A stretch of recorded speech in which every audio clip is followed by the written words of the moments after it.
when the suspect has the detective in his pocket. In 2011, an alarm at a local 7-Eleven signaled a potential armed robbery, but the suspect vanished before the police arrived. Later, they found a man named Jeff Pearson, a heroin addict with a gun. Despite lacking evidence linking him to the crime, the police arrested him. However, in a surprising turn of events, Jeff manipulated the police into releasing him during his heroin withdrawals.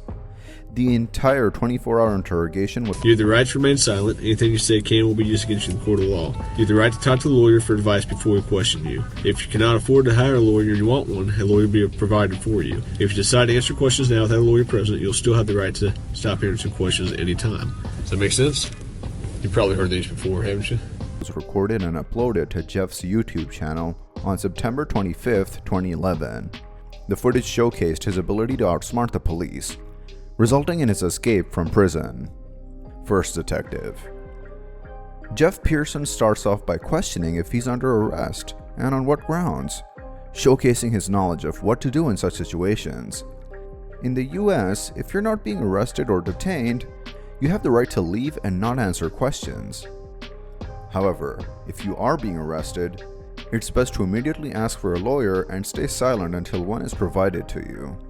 The detective then reads out the Miranda warning to Jeff, reminding him of his rights.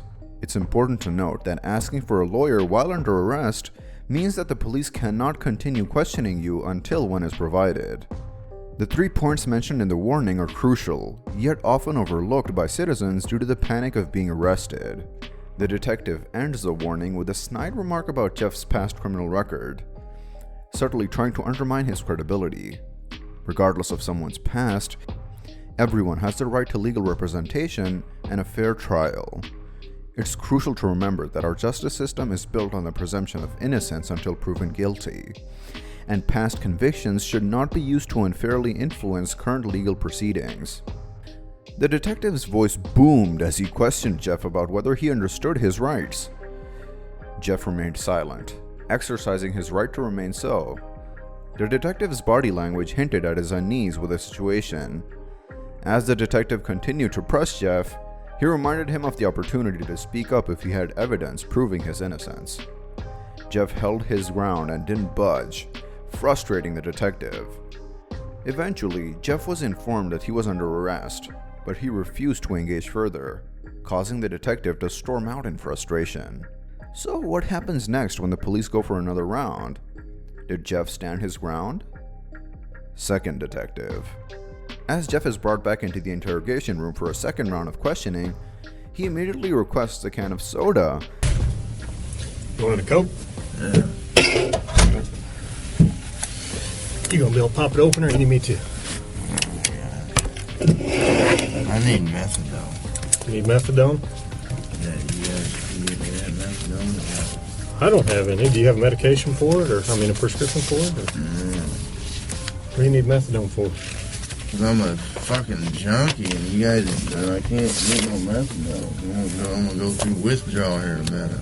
And brings up his likely heroin withdrawal symptoms, asking for methadone to help alleviate them. Jeff is convinced that he has been wrongly accused and is eager to get out there as soon as possible. He remains resolute in his defense and refuses to confess to anything. The cop in charge attempts to use the infamous raid technique to get Jeff to confess. A method that has been known to extract false confessions from innocent suspects. But Jeff sees through the ploy and accuses the police of trying to force a confession out of him. His ability to defend himself and his personal legal defense skills are impressive. Despite the pressure, Jeff remains steadfast in his defense and asks for a lawyer, refusing to answer any more questions. He even points out that he has been arrested before and wasn't interrogated as a... You've been using heroin? Long time, buddy. 10 years? 15 years? I hardly been alive that long. What are you trying to talk to me about here? Talk to you about what happened last night. Look, here's the deal. Either you're in a bad set of circumstances or you went and committed an armed robbery last night. Yeah, right? I'm in a shitty wrong place at wrong time, obviously. I didn't commit no fucking armed robbery. All right, then let's talk about this. Let's I not don't have keep nothing. up I the don't talk act. to the police, man. Extensively as he is now, further solidifying his belief that he is being unfairly accused. Will Jeff stand firm or succumb? Will the police relent or persist for a confession? Third detective. The scene is set and the tension is palpable. The detective is convinced of Jeff's guilt and has thrown everything he has at him, from false claims of evidence to bargaining for cooperation.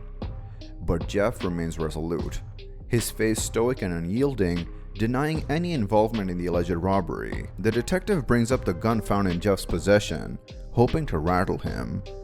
But Jeff doesn't flinch. He knows his time is almost up, and yet he remains steadfast in his denial, refusing to confess to a crime he didn't commit. The detective's desperation grows, and he becomes increasingly flimsy in his tactics, grasping at straws to try and make Jeff crack. But Jeff doesn't budge, his frustration growing with every passing moment. And yet, even in the face of the detective's increasingly desperate attempts, Jeff remains calm and collected, even sarcastic at times.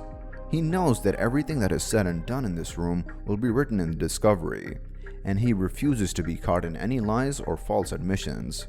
Jeff overcame a traumatic police encounter, withstanding deprivation of medication and intense questioning. Released without charges after 12 hours, he now triumphs over heroin addiction through music and shares advice on avoiding unjust interrogation. I'm done, man. Fuck this. I'm not even answering. All this shit that I just said is gonna be fucking written in the discovery now, right? What? You haven't said nothing. I mean, every little stupid thing that you've asked me, dude, is gonna be in the discovery. I thought you were going to do discovery. The prosecutor is. Okay. Still, you halfway know the system, how things work, and you halfway don't.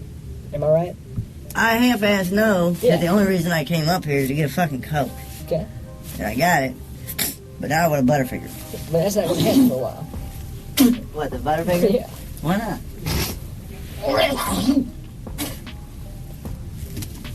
I need to go to the hospital. Thank you for watching. If you enjoyed it, please like and subscribe for more videos. See you next time.